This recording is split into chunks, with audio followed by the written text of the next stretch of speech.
এই ভিডিওটা যদি এখনই স্কিপ করেন তাহলে হয়তো আপনি বুঝতেই পারবেন না আপনার শরীরের ভেতরে ধীরে ধীরে রক্ত শুকিয়ে যাচ্ছে, ক্লান্তি, মাথা ঘোরা, বুক ধড়ফড়। আপনি ভাবছেন, আরে একটু দুর্বল লাগছে, ঠিক হয়ে যাবে। কিন্তু সত্যিটা হলো, এই অবহেলা একদিন বড় রোগে পরিণত হবে। হঠাৎ অজ্ঞান হয়ে পড়া, হার্টে চাপ, এমনকি জীবন ঝুঁকিও হতে পারে। আজ যদি এটা না জানেন তাহলে কাল আপনার শরীর আপনাকে ক্ষমা করবে না। কারণ হেমোগ্লোবিন কমে যাওয়া মানে শুধু দুর্বলতা না, এটা শরীরের ভেতরের অ্যালার্ম। এই ভিডিওটা শেষ পর্যন্ত দেখুন, কারণ শেষের কথাটা আপনার বা আপনার পরিবারের কারো জীবন বাঁচাতে পারে। অ্যানিমিয়া আসলে কি? অ্যানিমিয়া মানে শরীরে পর্যাপ্ত হেমোগ্লোবিন নেই। হেমোগ্লোবিন কি কাজ করে জানেন? এটা শরীরের প্রতিটা কোষে অক্সিজেন পৌঁছে দেয়। যখন হেমোগ্লোবিন কমে যায়, মস্তিষ্ক অক্সিজেন পায় না, হার্ট বেশি কাজ করতে বাধ্য হয়, শরীর ধীরে ধীরে দুর্বল হয়ে পড়ে। আর সবচেয়ে ভয়ঙ্কর কথা, অনেক সময় শরীর কোনো শব্দ না করেই ভিতরে ভিতরে ভেঙে পড়ে। ওয়ার্নিং, অ্যানিমিয়ার ভয়ঙ্কর লক্ষণ। যদি আপনার মধ্যে এগুলোর ৩-৪টে থাকে তাহলে সাবধান হন।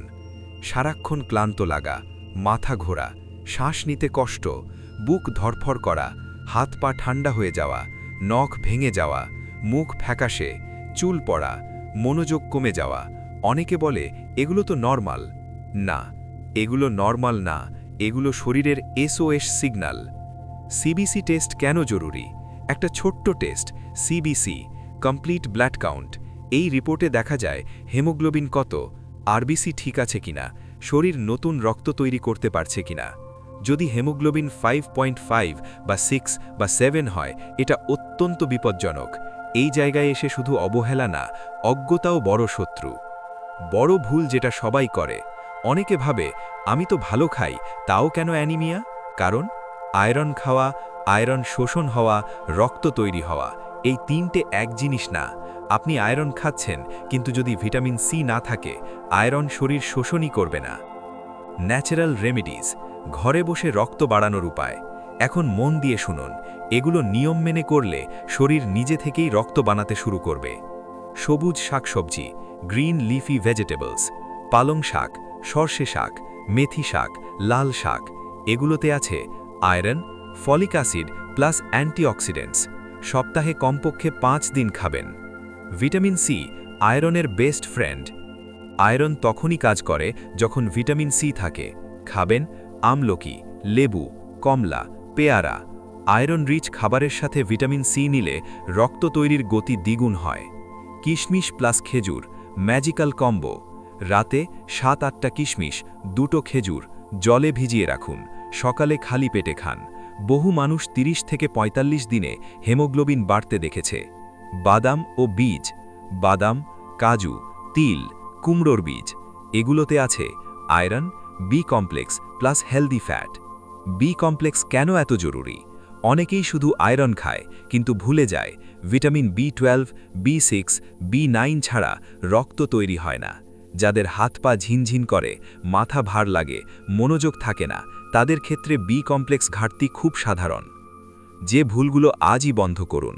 এই ভুলগুলো করলে আপনি যত আয়রনই খান, লাভ হবে না। চা বা কফির সাথে আয়রন, অতিরিক্ত জাঙ্ক ফুড, খাবার না খেয়ে সাপ্লিমেন্টস, ডাক্তারের পরামর্শ ছাড়া ক্যাপসিউল। মনে রাখবেন, ন্যাচারাল রিকভারি ধীর কিন্তু নিরাপদ। কতদিনে রক্ত বাড়ে? সত্যি কথা বলি, এটা ম্যাজিক না। 15 দিনে পরিবর্তন শুরু, 30 দিনে শক্তি ফেরে, 60 থেকে 90 দিনে ভালো রিকভারি। কিন্তু শর্ত একটাই, নিয়ম মেনে চলতে হবে। এখন আমি আপনাকে 3টে প্রশ্ন করব, দয়া করে কমেন্টে উত্তর দিন। 1. আপনি কি সারাক্ষণ ক্লান্ত থাকেন? Yes or no? 2. আপনি শেষ কবে সিবিসি টেস্ট করেছেন? 3. এই ভিডিওতে বলা কোন উপায়টা আজ থেকেই শুরু করবেন? দয়া করে কমেন্ট করুন, কারণ আপনার কমেন্ট দেখেই আমি বুঝব এই ভিডিও কাকে কাকে সাহায্য করেছে। আপনার শরীর আপনার সবচেয়ে দামি সম্পদ। আজ যদি যত্ন না নেন, কাল সেটা সুদে আসলে মূল্য নেবে। এই ভিডিওটা নিজের জন্য, পরিবারের জন্য, একজন প্রিয় মানুষের জন্য সেভ করুন, শেয়ার করুন। আর এমন গুরুত্বপূর্ণ ভিডিও পেতে সাবস্ক্রাইব করতে ভুলবেন না, কারণ স্বাস্থ্য ঠিক থাকলে তবেই জীবন। এই ভিডিওতে দেওয়া তথ্য শুধুমাত্র সাধারণ স্বাস্থ্য সচেতনতার জন্য। এটি কোনো চিকিৎসকের পরামর্শ বা চিকিৎসার বিকল্প নয়।